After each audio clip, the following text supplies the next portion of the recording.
Welcome, students, to Sibelius number 2, the string quartet. A few reminders before we get into this. At the top of the assignment, you'll see that there's a link to a YouTube playlist with Sibelius tutorials I have selected to assist you. There's also a link to actual avid curated Sibelius tutorials, which is excellent as well. Very short, lots of individual tools. Probably recommend this even over the one I've created, but between the two, you should be well assisted. For this assignment, please pay attention as you read these instructions and refer back to them many times. You're doing a Schumann string quartet, and you are only going to reproduce the first 12 measures, which is a little bit different from what you see in the reference score. You actually see 16 measures, but please only do 12 measures. We will be clicking between the assignment information, which has tools that are relevant to this assignment. There's also in this module a reference to Sibelius shortcuts and menu paths.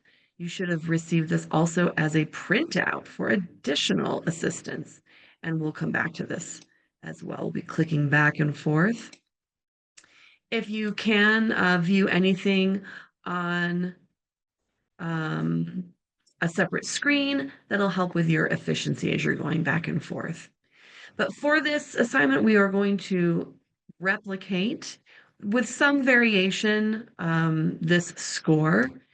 And again, all of the tools you'll need are found here.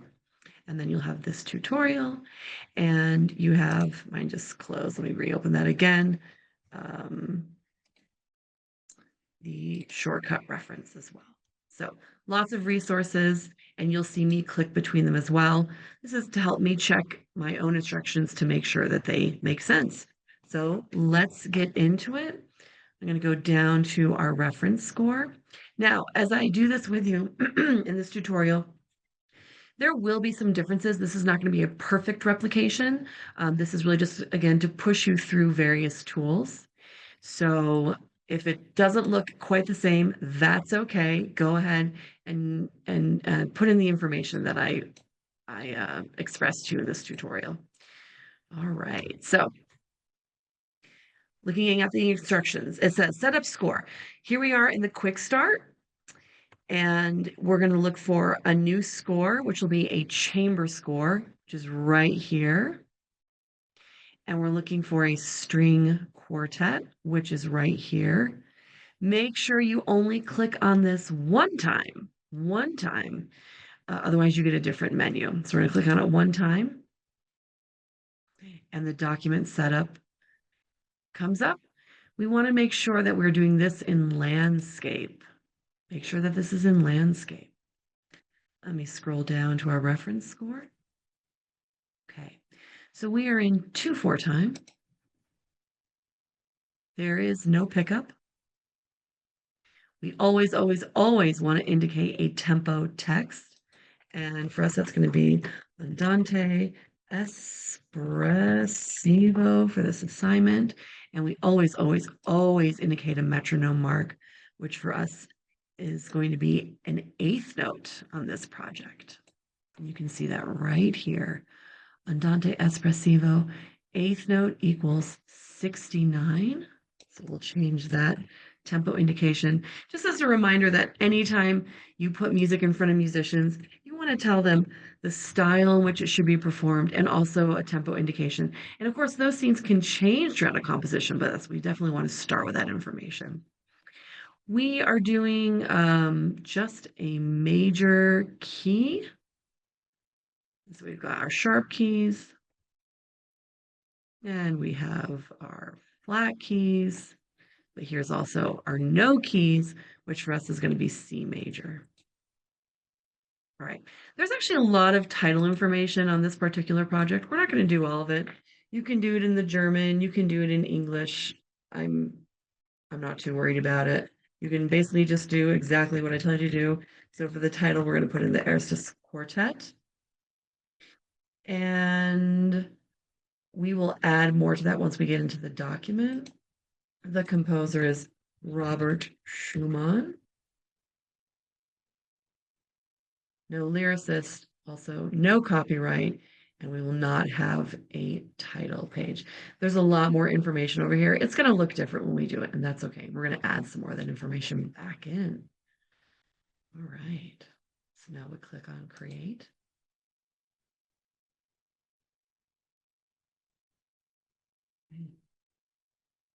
And to better simulate your experience, I am going to force myself to stay on one screen today, and that'll be great. Okay, so now we're into the score itself. Our keypad has popped up. You might want to move that around. So what do we need to do once we get in there? All right. So right here we have Arranger. We are going to go ahead and uh, when you get that warning a wildcard, that just means that there's cross functionality across the score and the parts. And it's just letting you know that when you change it here in the score, it's going to change it in the parts as well. And that's just fine. But we're going to go ahead and delete that arranger because there is no arranger. If you're wondering about what this $ composer is, again, that has to do with functionality programming between all the parts in the score. So don't get rid of that. Okay, and then let's just take a look here. There it is. Robert Schumann is below the title. We're going to go ahead and keep it off to the side here. That is totally fine and a little more in style with current editing practices. Okay. We also have a bunch of extra measures that we don't need. We are only going to use 12 measures. So we'll go find the measures we want to delete. We're going to have to count ours. So 20, 19, 18, 17, 16, 15, 14, 13. Click on that first measure. And then hold your shift, click on that last measure. And then if you are not remembering how to get rid of those extra measures, it's right there. It's going to be under our home menu. And we're looking for delete, which is going to be right here. It might look different on your screen if you're full screen, but maybe you're not full screen because you're watching this tutorial. You'll see it right there. It's going to ask you if you want to delete it. I'm going to get rid of this warning because, yes, I always want to delete it. All right. Here's that copyright. It did come through. Go ahead and select that. Click on delete. Okay, we also need to reorganize our systems in the reference score. We've got two systems, 1, 2, 3, 4, 5, 6, 7 on the top line. And then let's break it 6 and 6. So 1, 2, 3, 4, 5, 6. So we're going to make a new system. 1, 2, 3, 4, 5. Oh, you know what? There was an extra page of measures. I need to delete more measures. Oh, let me zoom out here. I have way too many measures. Let me zoom out here. Oh, there we go. All right. Let's go back in and get rid of a lot of measures. So let's do this. We had used make a system for last week. This also works. You can also I just selected that bar line. It turned purple. And right there, you can do a system break. That breaks the system too. So it's a little bit different than what we did in the previous assignment. They both work a lot of different ways. And I still have too many measures, so let me get this fixed. So 7, 8, 9, 10, 11, 12. All right. And then we need to add the text introduction on top of the tempo indication. So we need to add a text box. So we're going to go over to our text tool. And we're going to right click so that we can add some plain text. So you might remember this from our previous one. So we're going to click on text, and then we're going to click on other staff text, and then plain text, and then we can type right into the score, introduction, right there. Here we can go on bold, and we can go ahead and make that a little bit bigger. Let's go back over to the reference score, take a look what we have here.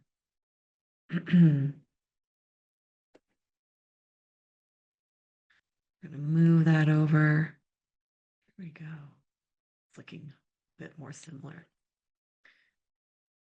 Let's also take a look. So there is an opus number on here, and that's definitely worth adding.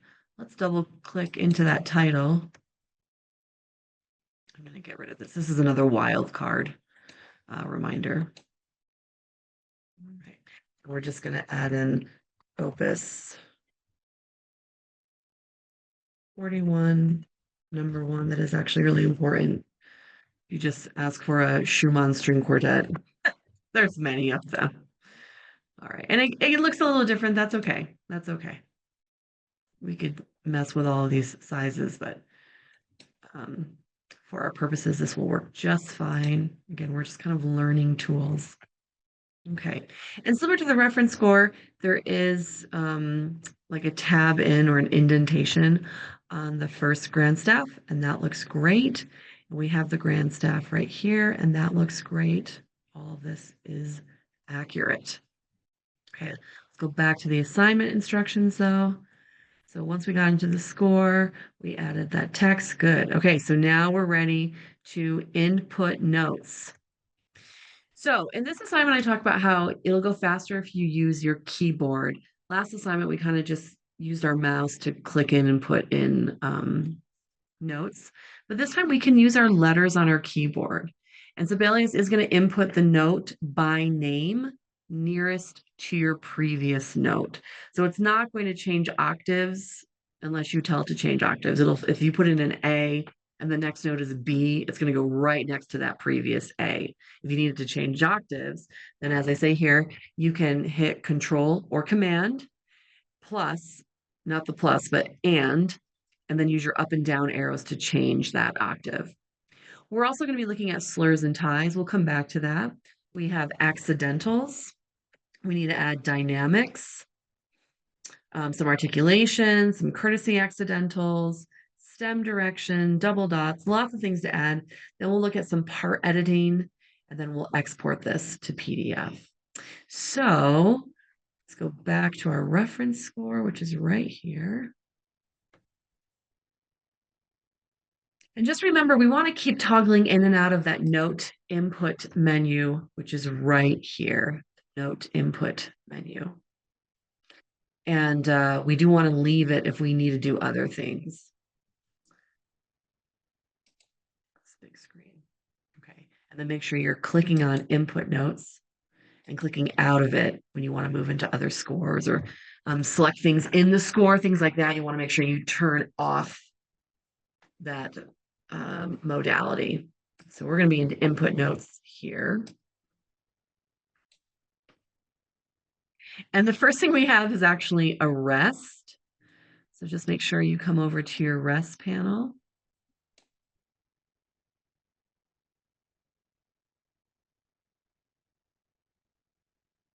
It is a little confusing. I was just confused. We have to look at these again. So we hover over.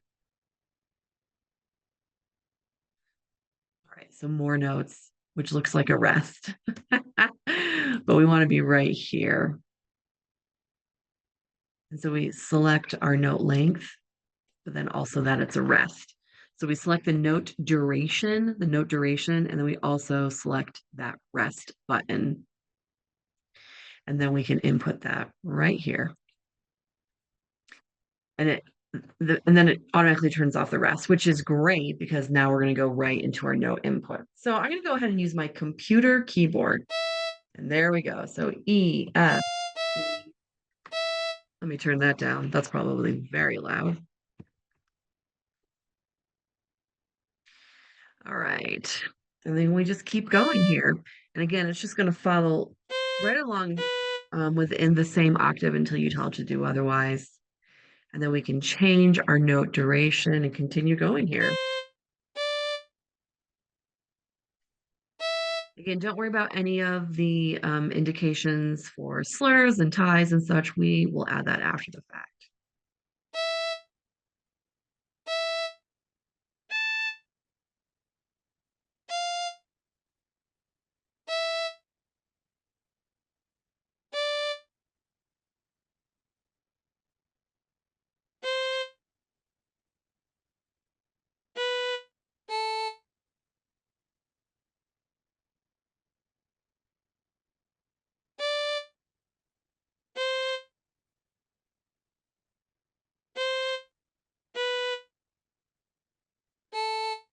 There's our G sharp.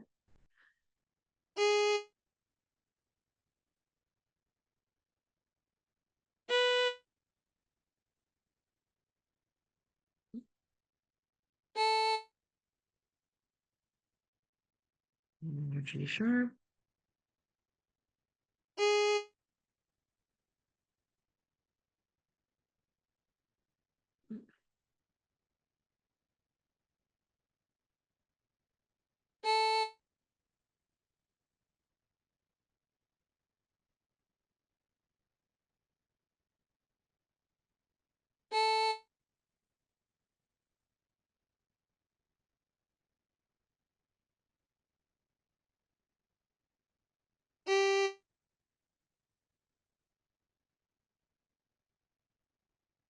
Is that natural sign? Go ahead and keep that.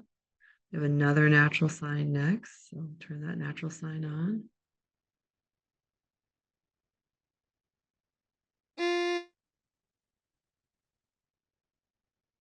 Here's where we'll need to use that control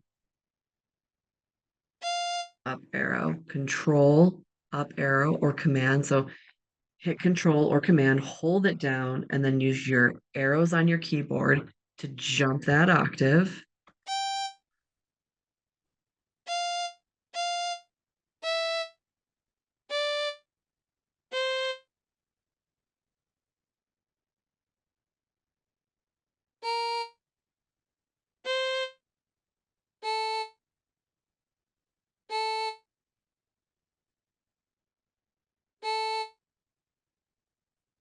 Make sure we have our dot.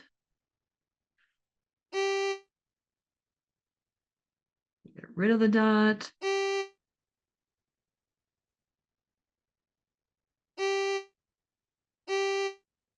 And then we have an E, but we need to jump that octave. So control or command, hold it down. Arrow on your keyboard.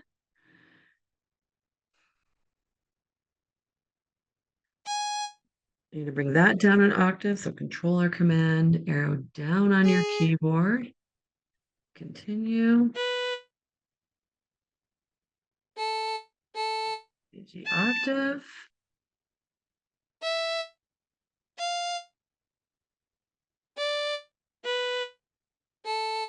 Turn on that sharp.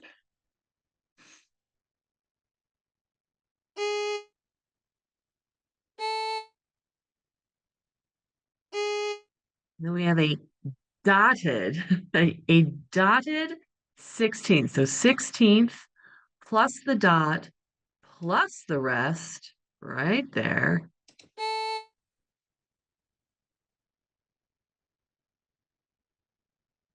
Oh, I did that wrong.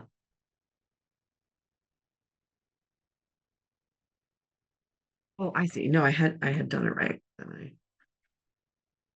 There we go. Okay. And then, so our last note is a 32nd note right here.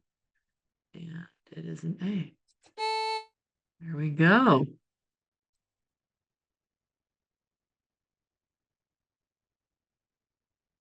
One, two, three, four, five, six, 7, 8, 9, 10, 11, 12. Still had an extra measure. Make it right. Okay, so to get rid of that, I need to unselect input notes so that now I can select in the score. Go back to home, delete measure. Yes. Okay, there we go. Now I'm correct. This is a good reminder how hard it is to work on a laptop. I always work on multiple screens. This is a good reminder for me.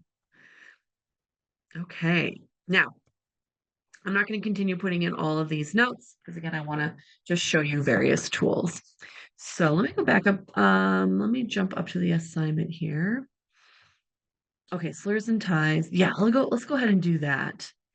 All right, so slurs. Select the notes. You're going to click on the first note, and then you're going to hit Shift, and then you click on the last note, and then you're going to press S on your keyboard. Okay, so and then I give you another option here, but let's try that first. So we click on the first note. Let me go down here. We click on the first note.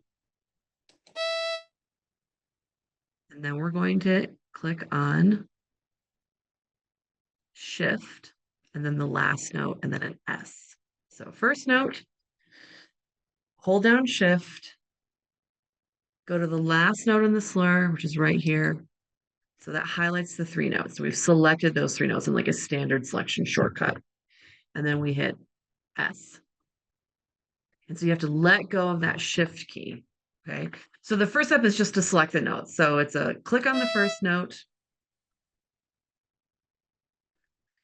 I think I just went back into note input. Yeah. Did I? No. Okay, we're okay. So click on the first note. Click on the first note. Click on the last note. So now we've selected the notes using the Shift. And then hit S on your keyboard like that. Okay. So click on the first note, Shift. Click on the last note, and then click S. But then we have a tie. Now, let me go back up here. Ties are different from slurs in notation software and how the MIDI plays back. So in a slur, it's just a slur, like it's a legato type of articulation. Whereas a tie is a duration, meaning that there's not a new articulation. So in the reference score, this E to the next E is a tie, not a slur, which is to say that E holds over 1/16 to the following E. Visually, they look exactly the same. And so you could continue to use your slur function, that would be fine. But if you really need the MIDI playback or the audio file to be accurate, you definitely want to use an actual tie in the functioning of this notation. And so that's a different tool. And you can see right here, ties can be found in the keypad menu. And it's right there. Do you see where I am? That's the tie.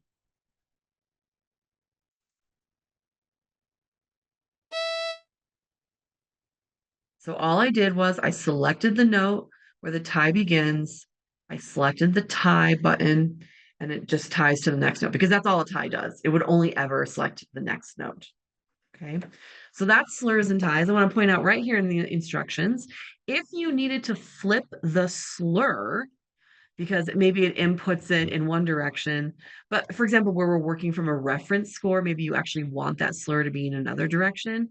You can flip that. Let's go back and read those instructions. To flip the slur, select the slur, and then hit X on your keyboard. And that'll go in both directions. Okay, so you can do that. Now, this is also on your quick reference. When I use the tools in the assignments, the tools are specific to that assignment, but these are all the tools you'll use across all of the assignments. So you'll find that. Poor Adobe's having challenges today. And it closed again, but it is in there. It is in there. Okay.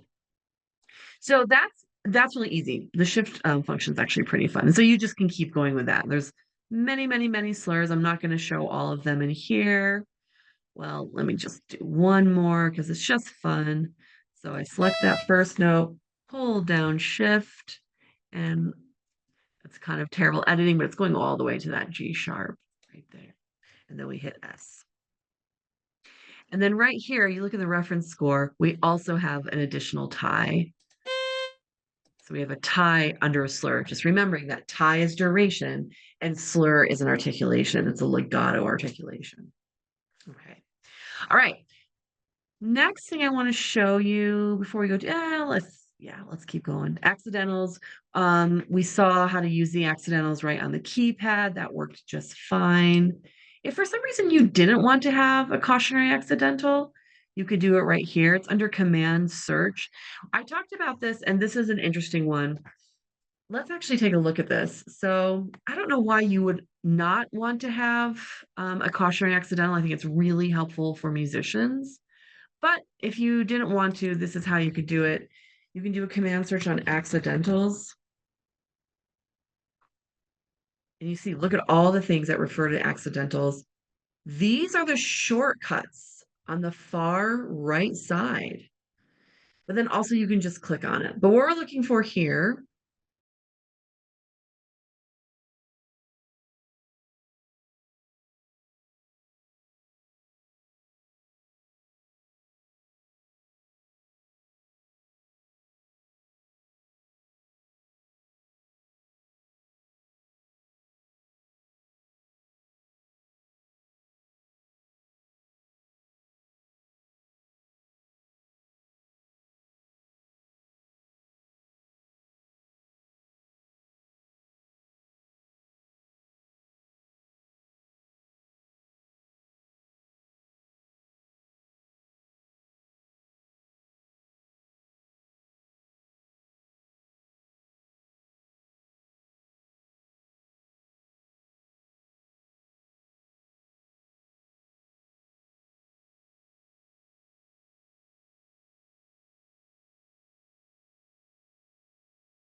next are dynamics. So I've included this very short tutorial right here. This was not intuitive for me. I actually struggled with this a little bit. So I do recommend maybe taking a look at that tutorial. We have to go into the expression tool to get to dynamics. So you're going to press Control or Command, and then you're going to hit E on your keyboard, which gets you into the expression tool. So let's try that. So we're going to hit Control E, and you see the cursor pop up in the score.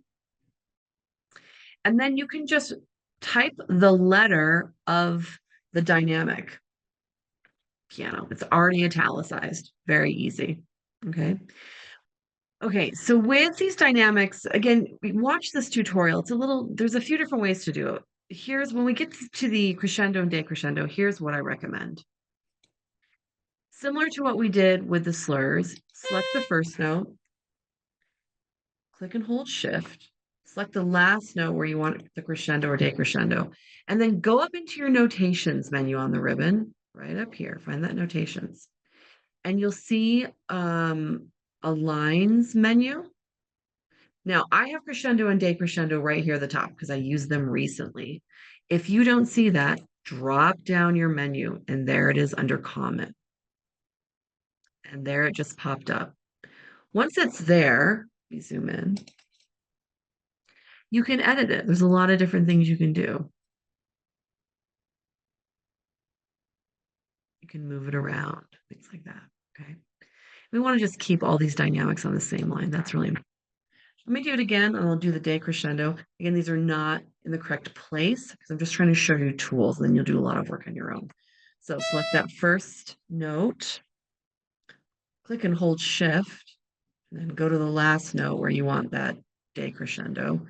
This is not in the correct spot. I'm showing you the tool, and you can add it right there.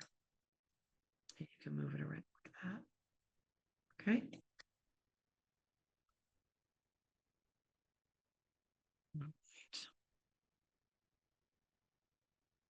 Articulations menu. This is found on the keypad. If we scroll over the top here, we've got our common notes, our more notes, our beams, and then here's our articulations under this fermata. Okay, let's go to the reference score. And let me show this to you. I'm trying to see where we actually have articulations I don't see it, but it's similar in the same way. So let's say we needed to add staccatos. So you select all the notes, and again, it'll apply the articulation to all the notes that you have selected, or just one note. Like there's the staccato right there. Okay, so that's singular note articulation or multi-note articulation right there. Let's look at stem direction. So if some of the stem direction is different, you can change it. I will say, as a general practice, if you're working in notation software and you're doing um, composing or arranging, and honestly, even replication work, just accept what the notation software gives you because it's aligned with current best practices with editing. But if you do feel like you really want to change a stem direction, you certainly can. So let's go back and read that. Stem direction. So I just selected the stem, turned purple, and then you can click on X on your keyboard. So again, you select that stem direction so it's purple and click on X. But really, I would just accept the stem direction, even if it's not the same as whatever score you're referencing. And then certainly if you're doing composition or arranging, just take it the way it gives it to you because those are the best practices for editing. Double dots, if you need double dots, they are in the More Notes menu right there. Right there. If you need double dots, it's right there. Okay. So I want to show you one more thing. It's not in the assignment, but I want to show it to you, which is that the use of copy and paste is so important. Let me change my zoom here. So when you look at the reference score, you'll see the violin, second violin, viola, which is, by the way, alto clef, watch out for that, and then cello, they all enter and play the exact same thing starting on an E. And so as an efficiency, you want to use copy paste wherever you can. And it will copy and paste everything. So if we just go, make sure again, you're not in input notes because we want to be able to do selection. So select it using your shift and then control copy, then move to where you want to paste it and control V. Ah, it grabbed that introduction. That's okay. We can just delete that. And then actually to make a really clean copy, we'll do that. Control copy, control V, control. And remember, you can change that octave using your controller command and the arrows on your keyboard.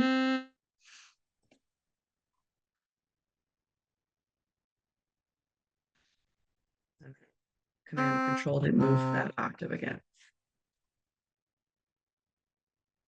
Yeah, because we worked through this, all the input, the slurs and the ties, some accidentals, articulations, stem direction, double dot. All right, so now we need to take a look at these parts. So every part needs to be edited. If there are multi-measure rests, we want to make sure that we get those multi-measure rests on and off. I'll show you that. We want to look at our markings and make sure they're all across a vertical plane inside all of your parts. You want to make sure that dynamics are in a straight line, making sure no measures look like a funny size, like a super big measure and then a super tiny measure. Then move things around in staves just so that they look nice, look edited. Okay, so where are our parts? They are right here. So I'm going to click on this plus sign. And there are parts. So let's go ahead and look at violin 1. And this looks really good. Sibelius does honestly such a good job with spacing and carrying markings across and even having that you've got all these dynamics on a straight vertical line and nothing is touching. It really is so superior to a finale in that regard. And these are dynamic parts. So as you make changes in the parts, it goes back in the score, which is also a superior function. Here's violin 2. Right there. Okay, you see how there was more than one measure rest? It automatically gave us a multi-measure rest, which is what we want. Um, let's take a look at that though. Let me go back to our instructions.